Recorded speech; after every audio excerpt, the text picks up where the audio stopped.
Oh, hello and welcome to the Anxiety Hacks podcast, where we provide practical tips and insights to help you manage anxiety and stress in your daily life. I'm your host, Kate Hudson-Hall, and before we begin, I just wanted to let you know that my book, Anxiety Hacks, is just launched as an audiobook. So please do check it out. It's on all the major platforms. Now, today we are joined by a very special guest. So Deana Tsiapalis is here today to chat with us about anxiety, and she is a certified wellness coach through the American College of Sports Medicine and the founder of Pain to Possibilities and the Change Pain Academy. Deana's passion for chronic pain management and her own personal experiences with invisible chronic conditions led her to create her podcast, The Chronic Pain Experience, which focuses on inspiring and motivating individuals to change their relationship with pain. So she's here today to share her expertise and insights on how chronic pain and anxiety are interconnected and how to manage both effectively.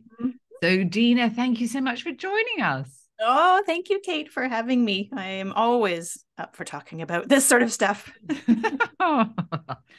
So tell us, so now maybe you could share briefly about your experience with, with your pain and anxiety and how it got you where you are today. Sure. So full disclosure, I live with intermittent pain. I am a migraine gal. However, I sort of grew up and into my married life I've been more of a witness to the life that people live with either a chronic illness or anything invisible. So chronic pain is invisible. Chronic illness is often invisible. And so just watching my parents deal with their health issues. My mom, unfortunately, lived with undiagnosed and some diagnosed issues that were much like the lived experience with chronic pain. So she had post-polio syndrome, which is something that really slows you down. She got called lazy. She got called ineffective, not productive. She'd be in the workplace. So all the things that go along with something that is invisible, but debilitating, right? And then my husband also was born with a rare metabolic disorder. And so he also had to learn to manage this with a lot of people disbelieving perhaps what his experience was all about. So I've really been surrounded by the experience. And then even into my daughter, I'm seeing her now going through digestive health issues that are, Crohn's disease, which is an invisible illness. Gosh. Yes. And all of the things that go along with it, right? So it is, the more I witness this, the more I learn just about chronic pain in general. There's just so much overlap, and anxiety is a big part of it. Yeah, yeah. Mm-hmm. And so tell us, so how do you help people? Yeah, so explain to us sort of where you are, with helping people with their pain.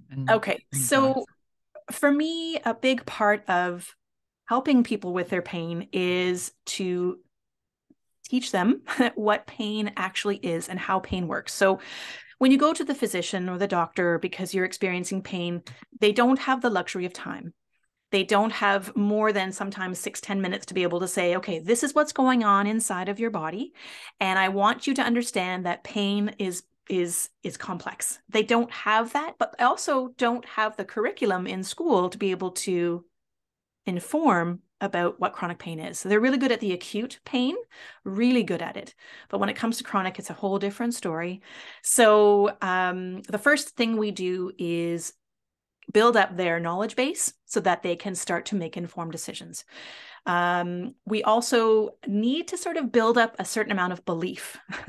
Now, this sounds really corny, but belief in themselves, belief that there is more that they can do, belief in even what I'm saying. So the research from the last 12, 15 years has really showcasing so many interesting things about the human brain and how pain works, but it's not being filtered down to our pain community. So my job is kind of the bridging the gap, I guess you could say. And what do you think needs to be specifically filtered down? What's at the top of that list? Or Right. The top of the list, I would say, is what the message that's not being shared is that all pain is biological, psychological, and social in nature. And that is not necessarily being shared. So what that means is yeah. the biological piece we're really good at, right? You go to the doctor, you have some imaging done. They'll say, oh, there's some inflammation here. There's a bulging disc here. Your nerves are damaged here. That's the biological side, which is great. But that's only 2/3 of the pie. I'm sorry, 1/3 of the pie. This is why I'm not a mathematician. And then the psychological side. Now, just the word psychology in itself can be a bit of a trigger because our community hears a lot about how it's all in your head. Talk about the anxiety experience. When someone's telling you you are in pain, but it's all in your head, that's a pain signal right there. So what the psychology of pain means is all of our thoughts, our beliefs, perhaps some of, sort of what you were raised with, the words we tell ourselves, the words we hear from others, the lack of support that we feel, the disbelief that they experience. And then there's the social side, which is all the meaningful connections that you have or don't have, the community you live in, where you work, the environment you live in. So all sort of the other stuff that doesn't fit neatly into the other compartments. And that's a big process, right? And so people aren't necessarily being told that there are these three distinct parts. Right. Then there's also sort of the spiritual side too, that people could argue with as well. Yeah. Okay. So once you sort of explain to them about that there are 3-4 different avenues there. So where do you take them from there? Right. So the first thing we need to know is where are they starting from? So we really need to allow them to tell their story because it's not often that they get to tell their story when you have 5 or 6 minutes in the doctor's office. It's not about telling your story. It's not about telling your lived experience. It's about what's wrong. And so when we can start to share what the story is, then we can get a better picture of where we can sort of lead them next, but also for them to be able to just get it out, right? So that's part of the process. And then once we kind of know where they're starting from, and then we sort of allow them to start choosing, okay, so you could take this direction, or maybe, let's talk about what you want to work on next. Anxiety might be a part of it. It might be, feeling worthless. Okay, so how can we dig a little deeper and understand where those emotions are coming from? Or it could be maybe you've been told by your doctor you need to move more. Well, let's work through the fear of pain due to movement. There's lots of avenues to go. It depends on where the person is starting from that we need to explore first. So what about if they've been to the doctor and the doctor said, well, it's all in your head, it's all psychological, there's nothing physically wrong with you? Right. Okay. So this is where I could talk for hours and I will keep it as succinct as possible because there's a lot to unpack there. So you can live with both acute and chronic pain. Acute pain just being, you have an injury, you have an issue with the tissue, there's something going on there that the doctor can help fix. And you as a human are also doing as well. You are born to heal, unless we're talking about a degenerative condition. But on the whole, our body's really good at healing. So first things first, understanding that you can live with both is important. Secondly, we then start to go down the chronic pain route. Okay, so what's going on here? Now I'm going off on a tangent and I forgot what your question was. So if you could just remind me. I knew I would do that. Sorry. So if somebody went to the doctor and they said it's all in your head and you actually, right. There is no physical. I'm so sorry. Okay. So the all in the head thing is a biggie because the doctors are trying to explain that there is a psychological component to pain, but they're not doing a very good job of it. And so it comes across as, well, you don't have pain, you're just imagining this. Well, that's not the case. All pain is real. All pain is a natural part of the living experience. It's just its way of protecting you. But what they're trying to say is that there are other things like anxiety that will be amplifying your pain, or your system. And we can talk about this if you want, but there's a thing called sensitization. And what that means is when you've been living with chronic pain, your nervous system becomes hypervigilant. And hence also where the anxiety can come from.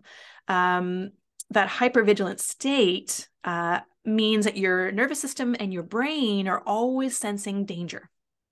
Yes. So you wonder why we live Keep with you anxiety, safe. right? To keep you safe, right? It's all ties into the whole anxiety thing too. So, so it's not in your head. Oh, although pain is processed in the brain and the body, but it's not that you're making this stuff up. It's just they're trying to say that, okay, now we need to maybe address what's going on in the brain. Yeah. And so it's a tough thing to hear. But if we can explain it in a better way to sort of reassure that your pain is real, it's just we need to now address things that are around you. You know, what are you thinking? What beliefs do you hold? There's a lot of catastrophization that happens with pain, right? Life is awful. This day is going to be horrible. People don't like me because I can't get out and hang out with them like I used to. You know, there's so many layers to it. Yeah, yeah.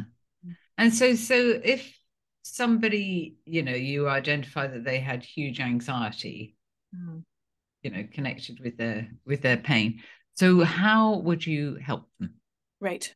What would you suggest? Right. So it's going to take some time is one of the most important things up front, is that, you know, if you've been living with it for years, anxiety or pain or both, there's certain things that build up almost like a ball of yarn. It gets bigger and bigger, that snowball effect.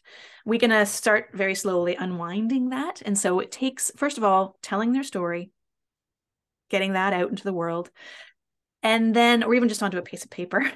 And then there's things that we need to do, like the nervous system we talked about. If we can find ways to calm the nervous system, and simple ways of doing that are a nice warm bath, listening to music, getting outside in the sunshine, you know, all those things that they've heard, our community has heard over and over and over again. There is huge value in the biological, in the psychological, and in the social aspects. Okay. But that's sort of the easy things we can do. Breathing. And I know a lot of times people are like, oh God, I don't want to hear anyone else tell me to breathe. But it is the quickest, most portable way of managing the anxiety or the pain that's coming through. Yes. So those are the sort of the quick fixes. Then we get into sort of the deeper work, which takes more time and patience, but really understanding what's the narrative in your head. What words are you telling yourself, right? And then exploring those. And then we get into different techniques, whether it be cognitive behavioral techniques, whether it be acceptance and commitment techniques. There's lots of different ways to do a deeper dive. Yeah, yeah. And so what, so say if somebody was listening to the podcast and they had huge anxiety, or, you know, well, what about health anxiety? Right. Yes. That's huge, isn't it? Health anxiety is so many people. Right. And it speaks again to the brain not feeling like it's safe, right? Yeah. So part of the work, I think one of my favorite parts of the work we do is really starting to understand little bit by little bit.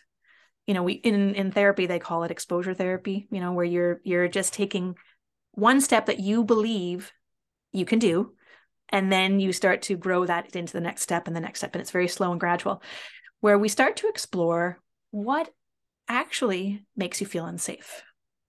And so we can start to articulate, and that's really hard to do up front. You know, we can identify what makes us feel safe, but we then just need to explore the other side as to what's making me feel unsafe. So it could be things like a conversation you just had with a friend, or the same conversation you're having over and over again with that friend makes you feel a certain way.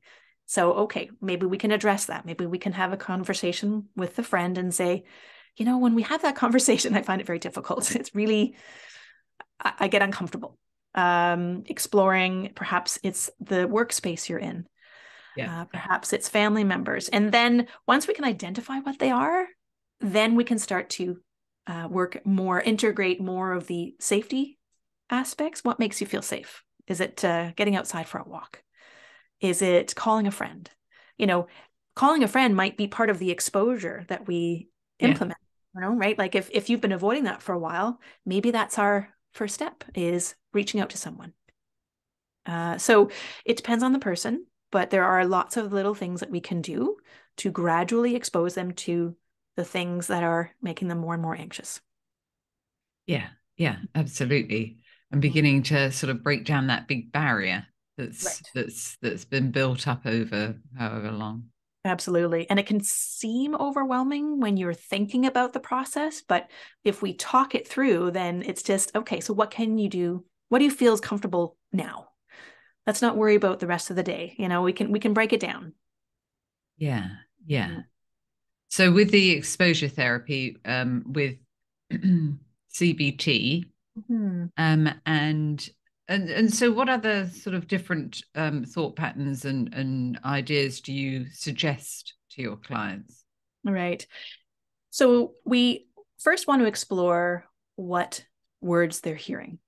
What words are they using? What words perhaps they hear from others that they create a physical response. And so once we can understand what those are, and then we can sort of try to reframe. So cognitive behavioral therapy, and I'm not a therapist, but we use some of the basic tools, is really changing the narrative. So trying to reframe certain thoughts that might be there, which works for a good majority of people. So for example, if you know that first thing in the morning when you wake up, you say, oh my God, this day is going to be awful. The pain is already high. I know this day is going to be awful. Can we then find a way instead to reframe that? So, and I try not to tell people how to reframe it. I want them to explore what those words hear and sound like.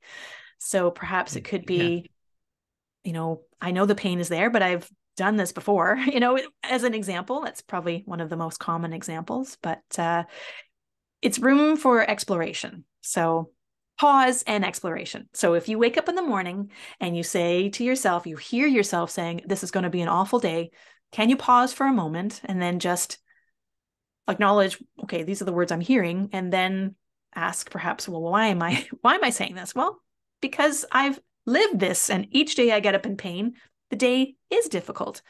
But if we can start there and just try to reframe it, that's sort of the cognitive behavioral approach. There's other approaches as well, but that is one approach. Yeah. Mm-hmm. So Dena, I have a question. Of course. So if somebody has, what are your views on IBS? And of course, anxiety is linked to IBS for many. So what are your views on that? Great question. Not many people ask me that, and I'm thankful you have, because they are absolutely tied in between that gut and that brain combination, right? So IBS, and again, I'm not a medical doctor. This is just my humble opinion. Yes, we need to go to the doctor and get that diagnosis. I do find it's kind of a blanket approach. I find that IBS is sometimes the thing that they say when they're not sure exactly what it could be. Yes. And that's okay. All with that, we can work with it. But yes, the anxiety and pain will also tie into the IBS. So we talked about earlier that sensitization or that hypervigilance in the brain and the nervous system. If we can, it takes time, but if we can start to work with that nervous system, find safety, find words to encourage that safety as opposed to that negative bias that we tend to have, it can calm things down. So it takes time and practice. I do it with my daughter. So she doesn't have an official diagnosis of Crohn's, but the hypervigilance is absolutely a part of the equation. And we need to find ways to calm the nervous system and find ways of safety. So the exact same thing for anxiety, right? And it ties in to so many aspects of our health. Yeah. And so do you work a lot online? I do. So we are all online, which has its advantages. has its disadvantages, but yes. And it is more to do in group setting. So we're really trying something new. So we are in the process of understanding how group coaching can help. There are absolute pluses, but it's not the same as one-on-one, but yeah. And so is this under the umbrella of the Pain to Possibilities? Right. So Pain to Possibilities, you're right, is sort of the umbrella. And then inside of that is the Change Pain Academy. So I try to, offer up lots of free information, just like doing these podcasts and whatnot, workshops that we do. That falls under Pain to Possibilities. And then the Change Pain Academy is the transformational space within it. Right.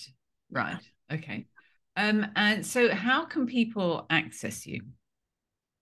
So a couple of different ways. Can email me anytime, info@pain to possibilities. It's number 2 in the middle, not TO. So it's pain number 2 possibilities.com. They can email me anytime. I'm always up for conversation. They can tap into the podcast. It's called the Chronic Pain Experience Podcast, which I'd love to have you on. So yes, they can tap into that. I also have a quiz. So if the real sticking point is if people are not sure if they're ready to actually go on this adventure, because for us to take that next step, we all need to be in a place of, okay, I think I'm there. So there's a quiz they can take to help them understand if they are in a space where they are ready to make that change. Right. So it's group work. Mm-hmm. And how would people how would they get involved, and what would that include for them? Right. So it's a combination of self-paced learning as well as group work. So because group puts a lot of pressure on people keeping up, and we don't want to put pressure on. So if they believe or questioning if they're ready to make the change, go to my website, paintopossibilities.com. There's a quiz in there, which will help them to sort of decipher, okay, where am I on this readiness to change? And then if they think they are ready, there is a link inside my website where they can go learn more about the Academy to be able to do the deep dive. Yeah. And so what is the name of the actual website? It's called pain number 2 possibilities.com. Okay. Yeah. Okay, good. Yeah. So just so I understand it clearly, so it's working with the people, with people's pain and reducing the pain in these 3 different sort of areas. Right. So and having them learn about themselves to be able to reduce the pain. So they're really learning first and foremost about how pain works, because we want to teach them that pain is actually there to protect you, just like anxiety has its purpose, because it does. It's part of our survival, right? Pain also serves its purpose. So we want to learn all these really critical points first so that they can kind of start to shift their thinking around pain. Yeah. And then, so that's sort of the self-learning part. And then we interject coaching sessions in there so that they can truly ask questions, do the deeper dive, and then move through that process. We also have sort of a space where they can do more self-learning with just a library that's there, everything to do with chronic pain. And then the community, they just meet other people, create meaningful connections, because that's a big part of pain too. So yeah. And then you work with them to be able to guide them forward to be able to, use different therapies and things to be able to work with the individual. Right. So it is, as much as we possibly can inside the community, help them out.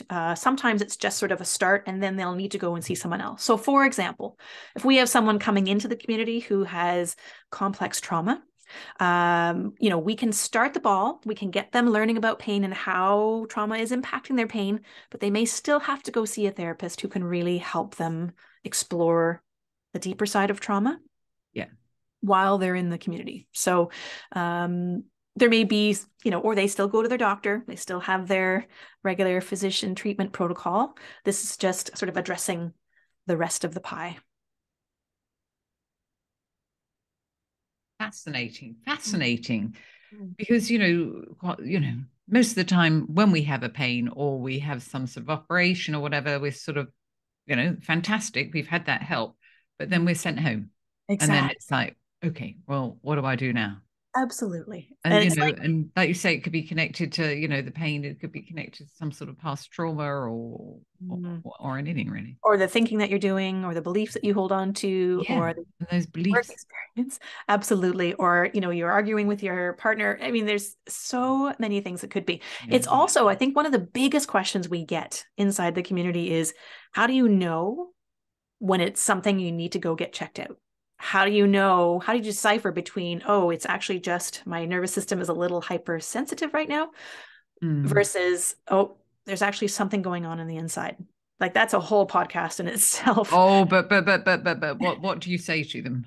Right. So, yeah, good question. It's hard for me to be succinct on that one, to be, offer brevity, because there's often more than that. But as you go through learning about how chronic pain works, you pick up nuggets along the way to understand a little bit more about, okay, likely this pain is coming from that phone call I just came off of. So you start to learn a little bit more about what your pain is and where it is, how it feels. So we want to sort of build that intuition. And then if there is something that needs to be addressed, so if in your core, deep in your intuition, you feel like something's not right, we go get it checked out. So absolutely, there is part of you that knows what the answer would be to that. Absolutely. Yeah, there's a sticking point there, right? Yeah, absolutely. You want to go with that intuition for sure. Now, the problem is, life with pain, the community gets so deep into the pain, the focus on pain, the feeling of pain becomes so immense that you always feel like something's wrong, because chronic pain and acute pain feel exactly the same. And so if we can kind of coach them through to understand, okay, so what led to this point? Is it feeling different than it did before? What is your intuition telling you? What if you did go see the doctor? Well, let's do it.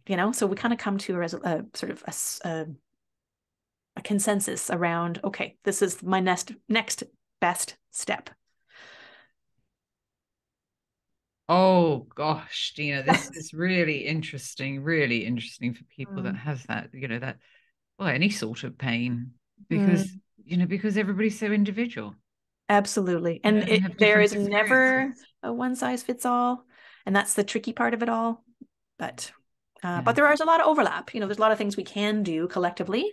But there also becomes, that's why really what's important is for people to become their own expert on pain.